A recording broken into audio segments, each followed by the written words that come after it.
നമസ്കാരം, ഞാൻ മനോജ് നെടിയാക്കൽ. പുതിയൊരു വീഡിയോയിലേക്ക് എല്ലാവർക്കും സ്വാഗതം. എല്ലാവരും റബ്ബർ വില കുറഞ്ഞതറിഞ്ഞ് വിഷമിച്ചിരിക്കുമായിരിക്കും. ഇനി വിഷമിക്കേണ്ട ആവശ്യമില്ല. ഇപ്പോൾ നമ്മൾ റബ്ബർ കൃഷിയോടൊപ്പം ഇനിയിപ്പം നാടൻ കോഴി ബിസിനസ് തുടങ്ങി നോക്കൂ, ലാഭം ഉറപ്പ്. നിങ്ങൾ കോഴി വളർത്തലിനെ കുറിച്ച് ചിന്തിച്ചിട്ടുണ്ടോ? നാടൻ കോഴികളെ വാങ്ങുന്നതിലൂടെ കുറഞ്ഞ വിലയ്ക്ക് നല്ല പണം സമ്പാദിക്കാനാവും. 100 നാടൻ കോഴികളെ വളർത്തി വിൽക്കുന്നതിൻ്റെ ചിലവും ലാഭവും നമുക്ക് ആദ്യം നോക്കാം. എന്നിട്ട് നമുക്ക് തീരുമാനിക്കാം എന്താണ് ഇതിൻ്റെ ലാഭം എന്നുള്ളത്. അപ്പോൾ നമുക്ക് ഒരു നാടൻ കോഴിക്കുഞ്ഞിന് 30 രൂപ വില വരും. അതായത് 100 കോഴിക്കുഞ്ഞിനെ നമ്മൾ വളർത്തുകയാണെങ്കിൽ 3000 രൂപയാവും കോഴിക്കുഞ്ഞിനെ മേടിക്കാൻ വേണ്ടിയിട്ട് മാത്രം, 100 കോഴിയെ വളർത്തുകയാണെങ്കിൽ. അപ്പോൾ അതിന് വേണ്ട മരുന്നുകൾ ചിലവാണ് നോക്കുന്നത്.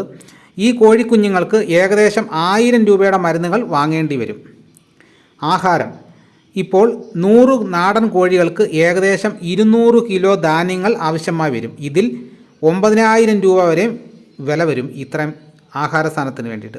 പിന്നെ അതിൻ്റെ വൈദ്യുതിയുടെ കാര്യം പറയുകയാണെങ്കിൽ 100 നാടൻ കോഴികൾക്ക് ഏകദേശം 500 രൂപയുടെ വൈദ്യുതി ചിലവാകും. അപ്പോൾ 100 നാടൻ കോഴികളെ വളർത്താൻ ഏകദേശം 13000 രൂപ ചിലവാകും. 100 കോഴികളിൽ 4 മുതൽ 5 വരെ കോഴികൾ വളരുന്നത് വരെയും അതിജീവിക്കില്ല. അതായത് 95 കോഴികൾ അതിജീവിക്കും.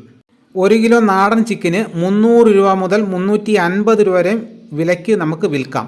അതായത് 28500 മുതൽ 33250 വരെ വിലയ്ക്ക് വിൽക്കാൻ സാധിക്കും. അതായത് നിങ്ങൾക്ക് ഏകദേശം 20000 രൂപ വരെ ലാഭിക്കാൻ പറ്റും. അപ്പോൾ നമുക്ക് കോഴിക്കൃഷിയിലൂടെ ഇത്രയും രൂപ നമുക്ക് സമ്പാദിക്കാനായിട്ട് പറ്റും. നമ്മൾ ഈ റബ്ബർ കൃഷിയോടൊപ്പം ഈ കോഴിക്കൃഷിയും കൂടെ ചെയ്യാവുന്നതാണ്.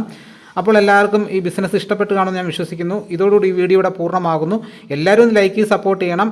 നിങ്ങൾ ആദ്യമായിട്ടാണ് ഈ ചാനൽ കാണുന്നതെങ്കിൽ സബ്സ്ക്രൈബ് ചെയ്യാൻ മറക്കരുത്. മറ്റൊരു വീഡിയോയുമായിട്ട് ഉടനെ എത്താം. എല്ലാവർക്കും എൻ്റെ നന്ദി.